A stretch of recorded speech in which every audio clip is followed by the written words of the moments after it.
श्री परमात्मने नमः। श्रीमन्महागणाधिपतये नमः। कस्तूरीतिलकं ललाटपटले वक्षस्थले कौस्तुभं नासाग्रे वरमौक्तिकं करतले वेणुकरे कङ्कणं सर्वाङ्गे हरिचन्दनं सुललितं कंठे च मुक्तावली गोपस्त्री परिवेष्टितो विजयते गोपालचूडामणि। कृष्णाय वासुदेवाय हरये परमात्मने प्रणतः क्लेशनाशाय श्रीगोविन्दाय नमो नमः। जय सिया राम, जय श्री कृष्ण। समस्त भागवत प्रेमी जनों को मेरा बारंबार वंदन प्रणाम। आप सभी को भी बहुत सारी मंगल कामनाएं इस विषय में कि हम द्वितीय स्कंद में प्रवेश तो पा ही चुके थे। आज हमारा द्वितीय स्कंद का 10वां अध्याय है। 10वां अध्याय की आज हम चर्चा आरंभ करेंगे और ये अंतिम विश्राम अध्याय है। ये अंतिम अध्याय है द्वितीय स्कंद का और 51 श्लोकों में इसमें भी बहुत विविध अद्भुत चर्चा है, जिसके आरंभ में ही भागवत जी के 10 विध लक्षणों की चर्चा है। भागवत के 10 लक्षण कहे गए: सर्ग, विसर्ग, स्थान, पोषण, ऊति, मनवंतर, ईशानुकथा, निरोध, मुक्ति और आश्रय। तो आज हम उन 10 लक्षणों की चर्चा करेंगे और शेष जो चर्चा है उनके साथ यह जो अंतिम अध्याय है द्वितीय स्कंद का, दूसरे स्कंद का 10वां अध्याय, उसकी चर्चा करेंगे। आओ बड़े भाव श्रद्धा के साथ प्रवेश करें भागवत यात्रा में और दर्शन करते हैं इस पावन 10वें अध्याय का। श्री परमात्मने नमः। श्रीमन्महागणाधिपतये नमः। श्रीमद्भागवत महापुराणम् अथ द्वितीय स्कंध 10मोऽध्यायः। श्रीशुक उवाच अत्र सर्गो विसर्गश्च स्थानं पोषणमूतयः मन्वन्तरेशानुकथा निरोधो मुक्तिराश्रयः। तो पहला ही जो श्लोक है उसमें वही जो मैंने पहले ही नाम उच्चारण कर दी हैं, उन्हीं 10 लक्षणों की चर्चा है। अत्र सर्गो विसर्गश्च, सर्ग है, विसर्ग है, स्थानम पोषणमूतयः, स्थान है, पोषण है और ऊति है। मनवंतरेशानुकथा, मनवंतर और ईशानुकथा, निरोधो मुक्तिराश्रय, निरोध, मुक्ति और आश्रय। यह भागवत जी के जो हैं 10 लक्षण कहे गए, अर्थात 10 विषयों का वर्णन जो है इसमें किया गया है। संपूर्ण भागवत जी की चर्चा कर रहे हैं। संपूर्ण जो भागवत महापुराण है उस श्रीमद् भागवतम में 10 लक्षण हैं, उसमें 10 विषय हैं। अब आगे बतला रहे हैं। दशमस्य विशुद्ध्यर्थम नवानामिह लक्षणम वर्णयन्ति महात्मानः श्रुतेनार्थेन चांजसा। एक बड़ी मूल बात समझिए। विश्व में अनेक धर्मशास्त्र हैं, अनेक वैदिक ग्रंथ हैं, लेकिन जैसे समस्त जितनी भी स्मृतियां हैं, जितने भी पुराण हैं, ग्रंथ हैं, वेद आदि हैं, उन सब का मूल क्या है?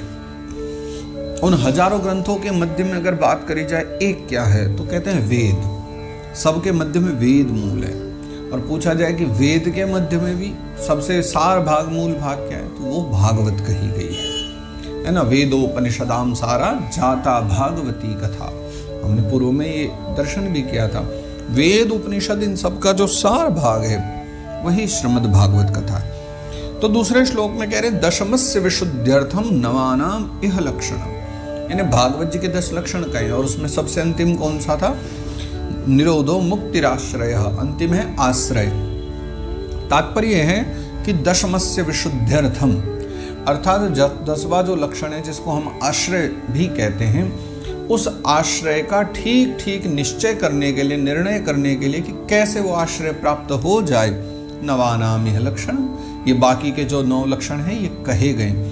मतलब ऊति, मनवंतर, सर्ग, विसर्ग ये लक्ष्य नहीं है, ये सब के सब साधन है। लेकिन लक्ष्य क्या है? आश्रय। आश्रय ठीक ठीक किस प्रकार से मिले, उसी के लिए बाकी के 9 कहे गए। वर्णयंती महात्मा न, बड़े बड़े जो महात्मा जन है वो वर्णन करते हैं। कहाँ से? श्रुतेन अर्थेन चांजसा, यानी कहीं कहीं जो श्रुतियों से ले लेते हैं, है ना, कहीं कहीं वेद आदि से ले लेते हैं, तो कहीं कहीं तात्पर्य से, कहीं अन्य प्रकार से, विविध विविध प्रकार से। श्रुतेन अर्थेन चांजसा, कहीं अर्थपूर्वक, भावार्थ पूर्वक।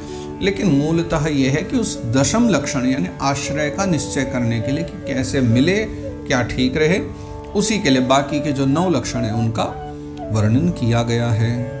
भूतमात्रेन्द्रिय धियाम जन्म सर्ग उदाहृतः ब्रह्मणो गुण वैषम्याद विसर्ग पौरुष स्मृतः।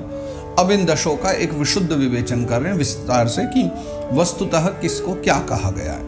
तो भूत मात्रेन्द्रिय ध्यान, यानी इस भूत, भूत माने पंच महाभूत, जो पंच महाभूत कहे गए हैं ना, पृथ्वी जल वायु आकाश अग्नि, ये सब। और मात्रेंद्रिय यानी फिर जितनी भी इंद्रियां हैं, पंच तन्मात्राएं आदि हैं, है ना, शब्दादि पंच तन्मात्राएं हैं, इंद्रियां हैं। और धियाम यानी बुद्धि है, अहंकार है और महत्त्व है। ये होता कब है? अगर आपको याद हो, हमने पूर्व में चर्चा भी की थी। गुणों में जब क्षोभ होता है तब उत्पत्ति होती है सृष्टि की। तो सत्वगुण के क्षोभ से कौन उत्पन्न हुआ, रजोगुण के क्षोभ से कौन उत्पन्न हुआ, तमोगुण के क्षोभ से कौन उत्पन्न हुआ, ये हम पहले विस्तार से चर्चा कर चुके हैं। तो यहाँ बस इतना समझिए कि जब गुणों के क्षोभ से जो जो पैदा होते हैं, उसी सृष्टि का नाम सर्ग सृष्टि है, उसी को सर्ग कहा जाता है। सर्ग यानी संसार में सबसे पहले जब गुणों में क्षोभ होता है और उससे जो पंच तन्मात्राएं, पंच महाभूत होते हैं, उनको कहते हैं सर्ग। तो भूत मात्रेंद्रिय धियाम जन्म सर्ग उदाहृता, इसको सर्ग कहा गया है। फिर आता है विसर्ग। वो क्या है? ब्रह्मणो गुण वैषम्याद विसर्ग पौरुष स्मृता। और फिर ये सब होने के बाद ब्रह्मा जी प्रकट हो जाते हैं। सर्ग सृष्टि जो है उसमें ब्रह्मा जी आ जाते हैं, और ब्रह्मा जी प्रकट होकर के फिर ब्रह्मा जी के द्वारा जो चराचर सृष्टि का निर्माण होता है, उस सृष्टि का नाम क्या है? विसर्ग। विसर्गः पौरुष स्मृतः। फिर उस सृष्टि को जो ब्रह्मा जी के द्वारा बनाई जाती है चराचर, उसको विसर्ग कहते हैं। स्थितिर्वैकुंठ विजयः पौषणं तदनुग्रहः मन्वन्तराणि तद्धर्म ऊतयः कर्म वासनाम्। अच्छा, स्थितिर्वैकुंठ विजयः, तीसरा कौन सा था? स्थान। सर्ग विसर्ग स्थान भागवत जी का तीसरा लक्षण है। तो देखो, प्रतिपद जो नाश की ओर सृष्टि बढ़ रही है, सदा सदा नाश की ओर हम सब लोग बढ़ रहे हैं ना, तो उसको एक मर्यादा में स्थिर रखते हैं। कौन? भगवान नारायण। तो एक मर्यादा में स्थित रखने के कारण भगवान की यहाँ पर श्रेष्ठता सिद्ध होती है। इसलिए उन्हीं वैकुंठवासी जो भगवान हैं, जो नारायण है ना, उनका एक नाम होता है फिर स्थान। तो भागवत का तीसरा जो लक्षण है स्थान, वो भगवान के प्रतिष्ठा के कारण है, जो मर्यादा का स्थित करते हैं मर्यादा को। तो कहते हैं पौषणम तद अनुग्रह, है ना। फिर जो भगवान के द्वारा बनाई हुई जो सृष्टि है, उसमें भगवान के द्वारा सुरक्षित जो भक्त हैं, उन भक्तों पर भगवान की जो कृपा है, उसी का नाम पोषण है। पोषणम तद अनुग्रह, यानी भगवान का जो अनुग्रह है उसी का नाम पोषण है। इसलिए अगला जो लक्षण है वो पोषण कहा गया है। मनवंतराणि सद्धर्म, फिर प्रत्येक मनवंतर में एक मनु होते हैं। वो मनु जब पूजा करते हैं, उसी पूजा को जो समय काल कहा गया है वही मनवंतर कहा गया है। और ऊतयः कर्म वासना, फिर व्यक्तियों के जो ऐसे कर्म है जो उनको बांध देते हैं, ऐसे बंधने वाले कर्मों को ऊती कहा गया है। अवतारानुचरितं हरेश्चास्यानुवर्तिनां शतामीश कथाः प्रोक्ता नानाख्यानोपबृंहिताः। अवतारानुचरितम, भगवान के जो विविध अवतार होते हैं ना, उनकी कथा। और हरेश्चास्यानुवर्तिनाम, और देखो भगवान की जो विविध कथाएं हैं और भक्तों के द्वारा जो गाई हुई कथाएं, शताम ईश कथा प्रोक्ता नानाख्यानोपबृंहिता, नाना प्रकार के जो आख्यान हैं, जो कथाएं हैं विविध प्रकार की, है ना, जो प्रेमी भक्त विविध गाया करते हैं, वो सब जो है सताम यानी अच्छे, सताम यानी अच्छे लोग कहिए या महापुरुष कहिए, महापुरुष जन उसको कहते हैं ईश कथा, या जिसे हम ईशानु कथा भी कहते हैं। तो भागवत जी का एक लक्षण है ईशानु कथा या ईश कथा कह लीजिए। इस लक्षण का तात्पर्य है भगवान के जो अवतारानुचरित हैं, यानी अवतार अनुक्रम में विविध अवतार हैं, उनकी जो कथा है उसी को ईश कथा माना गया है अथवा ईशानुकथा माना गया है। निरोधोश्यानुशयन मात्मनः सह शक्तिभिः मुक्तिर्हित्वान्यथा रूपं स्वरूपेण व्यवस्थिति। निरोधस्यानुशयनमात्मनः सह शक्तिभिः, जिस समय अपनी समस्त शक्तियों के साथ भगवान नारायण शयन करते हैं, उन शयन करते हुए भगवान में ये जितने भी जीव हैं यानी पूरा संसार है, वो भी अपनी समस्त कर्मों को समेट करके भगवान में ही लीन हो जाता है। शयनधारी शयन करते हुए निद्राधारी भगवान नारायण में जब सब लीन हो जाते हैं, उसी स्थिति को हमारे यहाँ निरोध कहा गया है।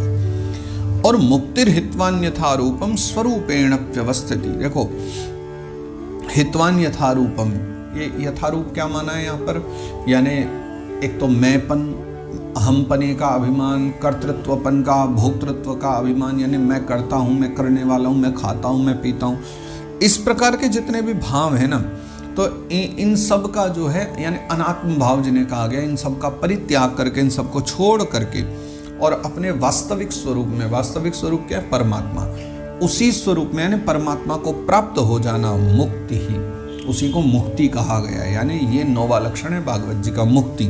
वो मुक्ति है आत्म साक्षात्कार हो जाए या आत्मा में एकाकार हो जाए, यानी भगवान से मिल जाए।